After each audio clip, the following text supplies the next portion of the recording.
Hi YouTube, and welcome to part 3 and the final part of the Bowles Aero Coleman Camper Pilot Light Repair video series. Because this should be the last video needed to have a working furnace. So in my last video I said I was planning to remove the pilot Thermo-Pile. This is actually not called a thermocouple, this thing on the right here. In this particular setup, sometimes they call this thing on the right a Thermo-Pile, and also they call it sometimes a millivolt generator. I don't really know why it's all that different from the more modern thing called a thermocouple, but it has the same effect. When this heats up, it completes a circuit, and it tells the controller that the circuit's connected to open up the main burners. So on the back of it there are numbers and letters, and the only thing I found was a PG9, and that's all you need. I saw a picture of this one on eBay, and I said, man, that looks like an exact fit. It looks like the exact same, short tube with the flame on this side and that. Well, it's not exactly the same, but it's really close. This is a little bit taller than that, and also this one has like a line in it that goes up to the hole at the top, whereas the old one doesn't have that line, and it just has the hole, and it's not at the top, it's on the side here. So they're slightly different, but size wise, mounting wise, and basically it's the same unit. Now when I got this, I had a little bit of a heartbreak, but it turned out, reversal of fortune, because I started to read everything in the instructions, and I saw this old tag. So this part, even though it's never been used, and it's quote-unquote new because it's never been used, it's from 1985. This is a 1985 PG9 style. And notice it's ITT controls, which is the same as the manufacturer of the Coleman, where I don't think you can buy ITT controls anymore.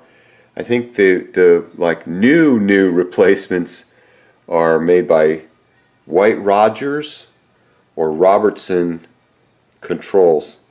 So anywho, I start reading everything, and in this faded 1985 tag here it says nat gas. Nat gas. Well, that's bad. We've got our campers are LP gas, so and as I've been learning, all my comments, I'm making my other videos where I say, oh, I like cooking with this LP gas because it's hotter. Yeah, it's hotter.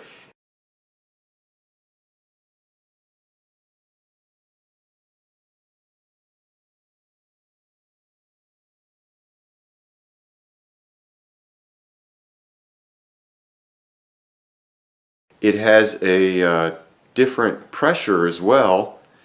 So with the natural gas, the holes in the fittings and the openings are twice as big as the holes that the gas is going to come out of in the LP gas fittings. So I was like, oh man, I got the wrong thing, and buying this off eBay, it's not necessarily guaranteed I can return it. I'm terrible at returning things anyway, so I thought I'm just going to have to buy a new one. Well, I started taking it apart more, and reversal of fortune, I don't have to buy a new one, because this is called the base fitting. Okay, that's the base fitting from the new one, and this is the base fitting out of the old one, and tiny, teeny, tiny scratched letters on here The old one says TL 11. TL 11. The new one says TL 20. And those are the sizes. And you know, here's the thing, this is why this isn't working and why I had the fireball here. Well, the LP gas, high pressure gas, was coming through here, and you can't see light. You try to look through this at the light, it's nothing. It's corroded inside. It's not just surface rust, but the inside of the piping is totally blocked. You know, maybe I could have saved myself some money and try to be all hardcore and soak this in vinegar for 2 days and see if all the rust would come off, and presto, make it work again. But I'm quite happy to buy a new one. Now, I don't think you can buy just this thing. I mean, it's probably be rather difficult to find just that thing. So I will have to reuse this, so I'll have a natural gas size fitting. And you can look through this. Like if you look at this and you point it straight at a light, you can see light through the hole. Anyway, gonna make a Frankenstein part. Use the old base fitting, screw it into the bottom of the new pilot assembly. We're going to hook it all up tomorrow. We're getting close to winter, so having a furnace will be excellent if I can get it to go. And hopefully the whole top part of the furnace is fine and won't explode. I think it'll be fine. But we're going to test it all out tomorrow and install it and see how it goes. And of course, it's a 1964 Control. Here we are back at the camper looking at the furnace, and I've got all the parts. I'm going to give this a try. I'm going to do something fun.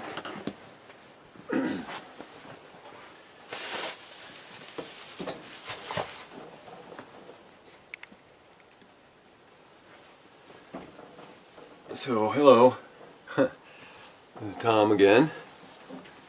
I'm going to do something fun. I'm going to see what the flame is like before I put it back up in there. I'm going to have it outside of its position where it slides up in to light the rest of the burners, and just see what the flame is like beforehand.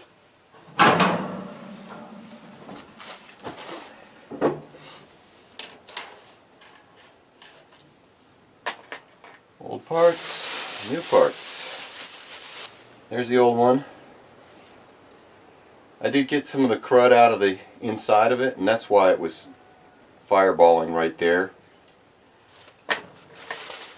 But it's too cruddy to reuse it. So I'm real glad to have this new piece right here.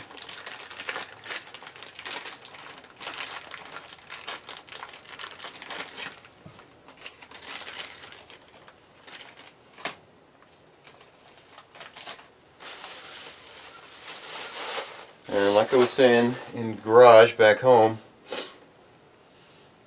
using the old base fitting, which is a propane sized opening, and after I cleaned it all up, it's pretty clean now.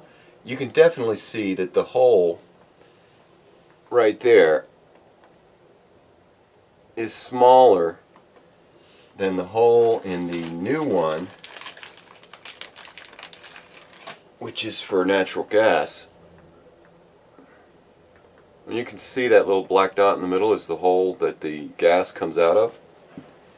Whereas in the old one, the hole is just, you can barely even see it at all. And it's funny, when I was cleaning it, you know, I was blowing through it and stuff, and the water was squirting out of it. It's almost like it is like a fuel injector. It's like a fuel injector in a vehicle. So, gonna screw this on here just right.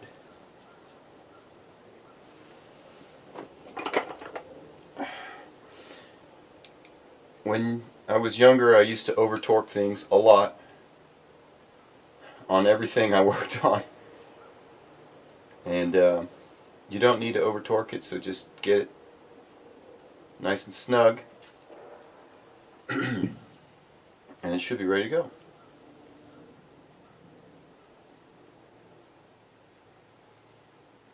This is interesting.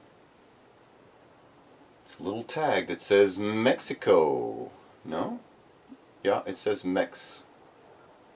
Or Mexico. Okay, this is assembled, this is manufactured in Mexico. So, I do not care whether or not it turns on the main burner right now.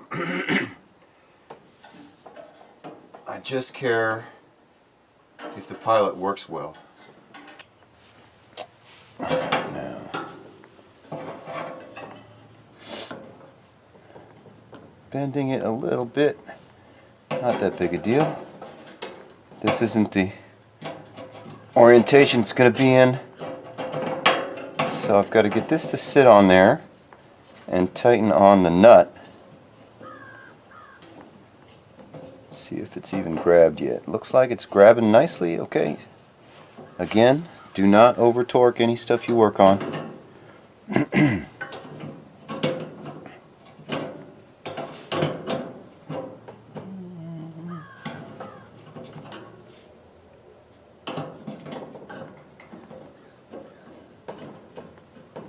Just make it snug.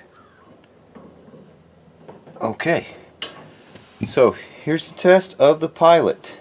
All the way to on. Rotate it back. It should stop at pilot when you do this. There it goes. Stopped at pilot.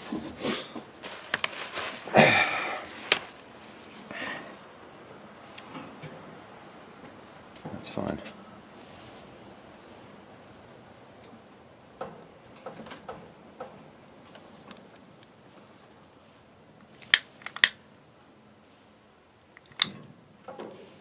No, not getting anything.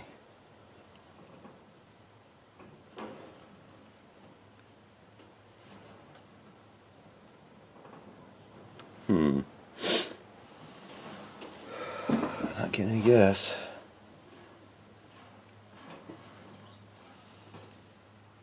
Last time I could hear the gas when it was coming. Oh, there it goes. Look at that. Beautiful. It's kind of windy, so I just couldn't hear the gas. And the thing that it was describing that was making me curious, and I don't understand exactly why, but this thing, the ring around the Thermo-Pile, thermocouple unit, that ring is called the flame ring. I don't know why gas is getting to it. Something in here is allowing some gas to go to that. It's a beautiful blue flame. It's exactly what we want the pilot to look like. Awesome. And there's a close-up of the flame ring and the pilot working together. It's looking just like how you want it.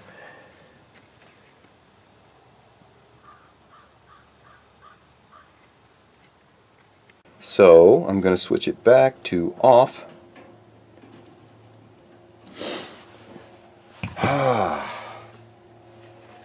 Now for the real test. I'm going to put it back in the way it's supposed to go, attach the electrodes, and see if the furnace will fire up. Woohoo! I just want to note real briefly that when you're reinstalling this, about the wires, that the electrode wires that lead down to here, so you've got to kind of work with it a little bit of each thing at a time. So first put this up in here, attach it securely but not over tightly here, and then you can just, you got to play with this stuff. You know, this is a metal pipe here, so it bends a little bit. You don't want to bend it too much, but just work your wire, open up your wire and work it down into here so you can attach it. When I took out the old one, you know, what you always do is you pay attention to what it's like as you're taking it out, and that'll tell you how to do it when you're putting it in.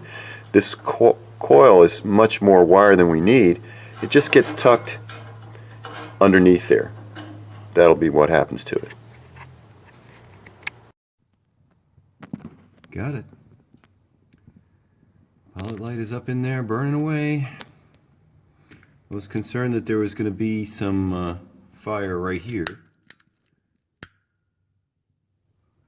around this brass connection, the connection between the line and the pilot assembly unit, but there was, and then I tightened it up a little bit. I wish I could tighten it more, but I think there's some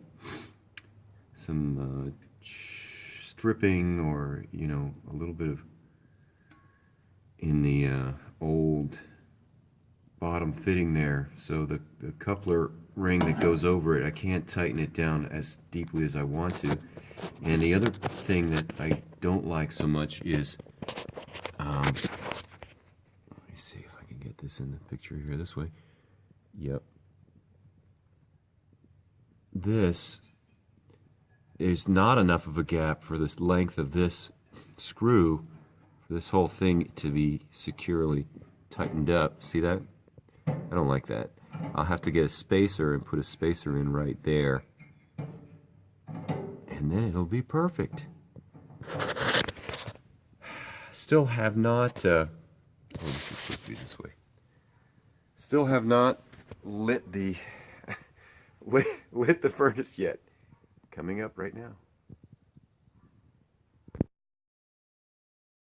Okay, we're going to move the controller at the bottom here over to the on position. Let's see if I can blow yourself up.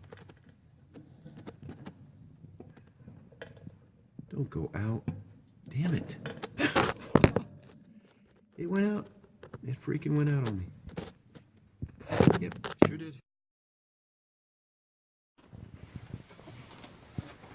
Okay, I'm back for one more try on the Coleman Furnace to try to get the furnace to ignite.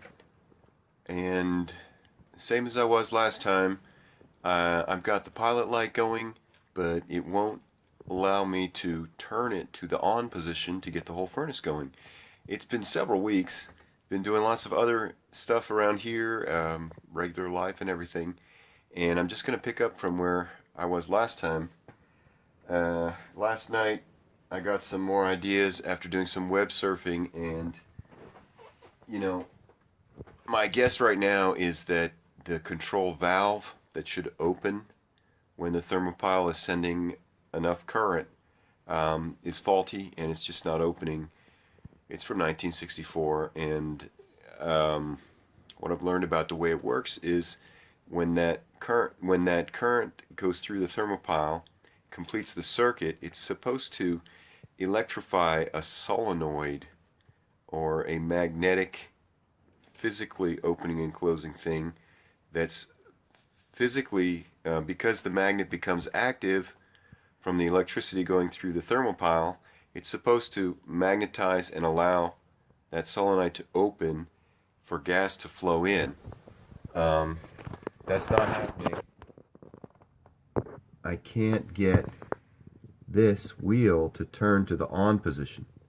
So I read online last night that you can simulate having 100% sure that you have plenty of power going to that solenoid by hooking it up to a AA battery, rather than not being sure if your Thermo-Pile is putting out enough current, if your Thermo-Pile is bad or not.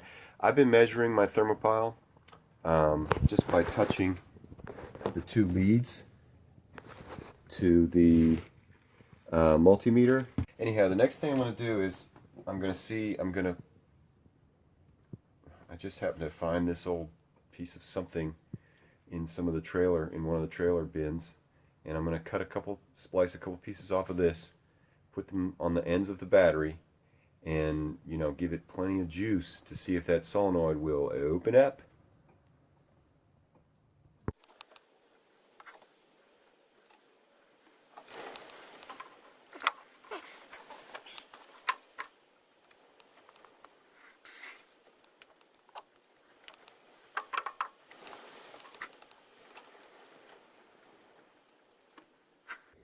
Okay, positive end. And I wish I knew more about positive, negative, amps, volts, all that good stuff with electricity, because part of my uncertainties were whether or not I had the polarity right on the two ends of the Thermo-Pile. There is a red and black lead on the Thermo-Pile, and I just followed from the way the original Thermo-Pile was in there. Red was on the right, black was on the left. So I did that. Did not get success in the Thermo-Pile opening the furnace solenoid, gas control.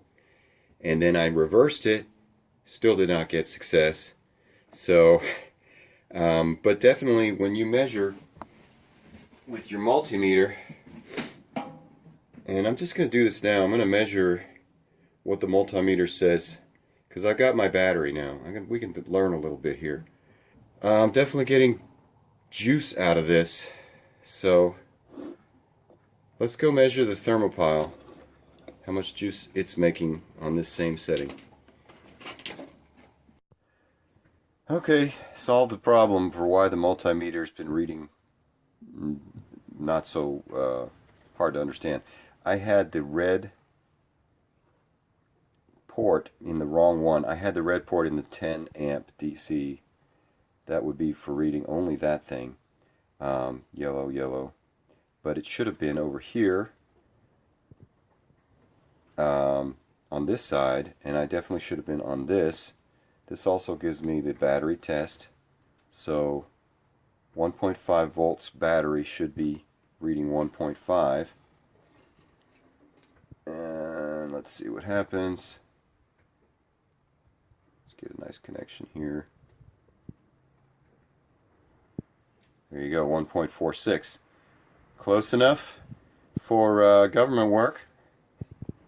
Now that I've got my multimeter sorted out, I think I might be able to do this a little bit better. Okay, here comes the moment of truth, because I have the positive side going over here, which was reversed from what I would have thought. It actually allowed me to turn it to the on position, and the pilot was on, but I've been hearing some chirping noises, like chirp, and I think that's the valve in there closing and opening and stuff. Okay, the pilot's lit, battery's in place. Stay lit. See, now what's got to happen is I depress it to light the pilot, and it has to come outwards to move to on. So what's been happening before now is every time I would let it come out, that solenoid was closed. So the pilot is going to stay lit if the solenoid's open. And I'm forcing more power to go to that solenoid than usual. So I had the pilot staying on. Good view of that pilot. There we go. A little bit of view. And now let's see if it's open. This should be able to come out. Come on now. It's like staying depressed. It's staying depressed. What a concept. So come on, this needs to come back out, and I need to move it to on. Oh, so close. Okay, here it's coming out now. And it's okay. All right, I'm turning this dial slowly to on. See that?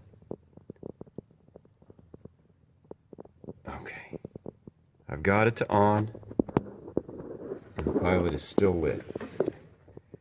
So this is good. We couldn't get this before. Before, if I tried to switch it to on, the pilot would go off, because other than you pushing in that dial, the other way for the pilot to be supplied with gas is if the solenoid is open. And of course the solenoid is only open if the Thermo-Pile's hot. It's all a safety measure to prevent this thing being on without the pilot being on. It's all it is. It's a safety measure to prevent it from being on without the pilot being on, because this thing doesn't know if there's a pilot light or not any other way. And if you call for the furnace to come on, if there was no safety measure, the furnace thermostat right over here would just say, okay, bring the fire, and it would shoot tons of gas through there. And if the pilot was off, then you'd have a bad situation because the gas wouldn't be ignited by the pilot and you'd get a cabin full of gas. Now we have the pilot on. We have the dial turned to on. And the only thing that's stopping that rush of gas is that I've got this turned way down and it's not calling for heat. It's not calling for gas. So if I turn this up now, it should go and call for gas and it should turn on. Let's see what happens.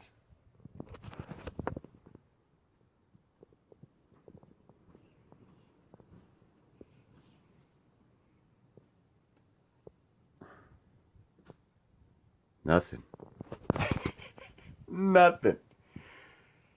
So, something else isn't happening. The thermostat isn't getting a message to the control valve that it wants the heat.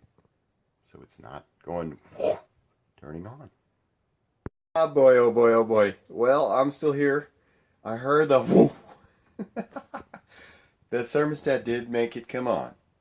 It seemed like it was such a sudden rush of air and whoo, that it knocked off the pilot light. But I just turned this, I was like, oh, screw it. I'm going to turn the thermostat all the way up. I turned it to 90 and that made the furnace come on, which is awesome.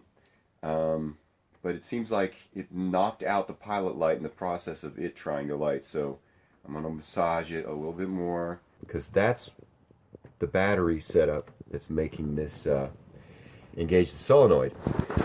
Hopefully if I set it back up with a Thermo-Pile, it will provide enough electricity to keep that solenoid open. It's a 750 milliamp Thermo-Pile, but I'm measuring it now that I have the multimeter right. I'm measuring it putting out about 500 milliamps, whereas the battery is 1.5 volts, which is 1,500 milliamps, I believe. If electricity conversion makes sense, 1.5 volts, would that be? I mean, who really knows? Somebody knows. I know somebody out there knows. But all I can say is the battery is stronger than the Thermo-Pile. So it might be that the solenoid's weak and the battery is strong enough to make it go open. Fire! Got it. That's it. That's about all. That's about all it is. So wish me luck that if I hook up the Thermo-Pile the right way, that we'll be able to have a working, safe furnace. Okay, we've got success. I've got the pilot light going, and it's not because I'm pushing down on the button. It's because I moved it to on, and the solenoid is keeping it open. So I've got red on right, white on left, and I'm not sure why it wasn't working before, but it's working great now. I'm certain, because I've already done this. Let's go make this thing fire up now. The thermostat just needed to be jiggled a little bit, and it was working great. So let's do that. Got it turned down all the way right now. Call for heat.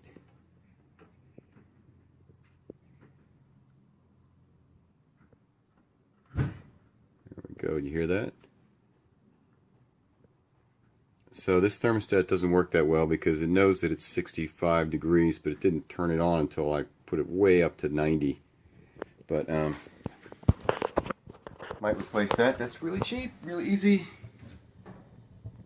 What are we doing down here? Big fire, heat, flameage, yay, success. Got it working.